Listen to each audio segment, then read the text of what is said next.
The 80s sure were a big decade for gaming, starting off with simple arcade games like Pac-Man, while on the home front people were playing systems like the Atari 2600 and Intellivision, and by the end there were 16-bit consoles like the Sega Genesis, the TurboGrafx 16, and by 1990 the Super Nintendo.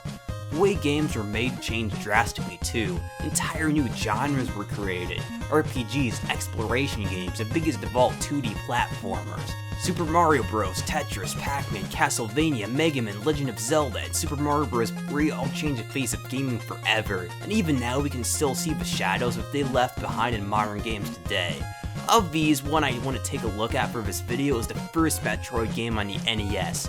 Only, it actually didn't come out on the NES originally, instead it was made for an add-on for the console that only came out in Japan, the Famicom Disk System. This original version is a little different than the North American version, albeit very similar. Though, at any rate, let's dive in.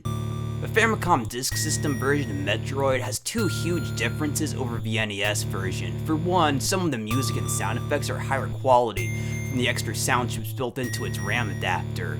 The title screen of the game is the most glaring example, sounding pseudo 16-bit. The classic sound effect that plays when you get an item is also much closer to what it's like in the rest of the series, but other than that, most of the music and sound effects are identical to the NES version. The biggest advantage the Famicom Disk System version has over the NES version is having a save feature. The ability to take a break without having to input a long password is nice. The only problem is, the only way to save is to die. When you die, you start off with only 30 health and on 1 energy tank. So whenever you die, or you want to save or whatever, it takes forever to get a bunch of your health back. You have to farm for quite a bit. And yeah, after that, the only differences I've noticed are that in the Disk System version, there's a lot more glitches it looks like, and very brief loading times.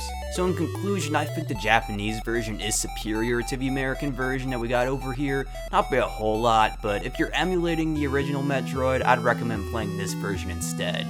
No matter what version you play though, Metroid is still a great game. I love how mysterious everything feels, and while things can be cryptic at times, it only adds to the experience, honestly. Collecting items, whether it be new weapons, energy tanks, or missile packs, feels awesome. The bosses kind of suck though, I will admit. Kraid and Ridley die way too fast, while Lever Brain takes forever to kill.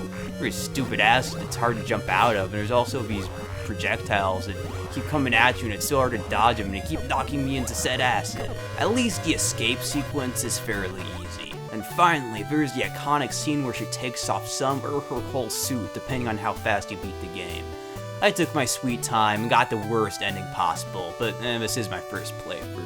My point is that this is still a good game, albeit with some flaws from being made so long ago, and I'd recommend checking it out if you're bored or you want something to do. Anyway, that's all for today, and goodbye for now.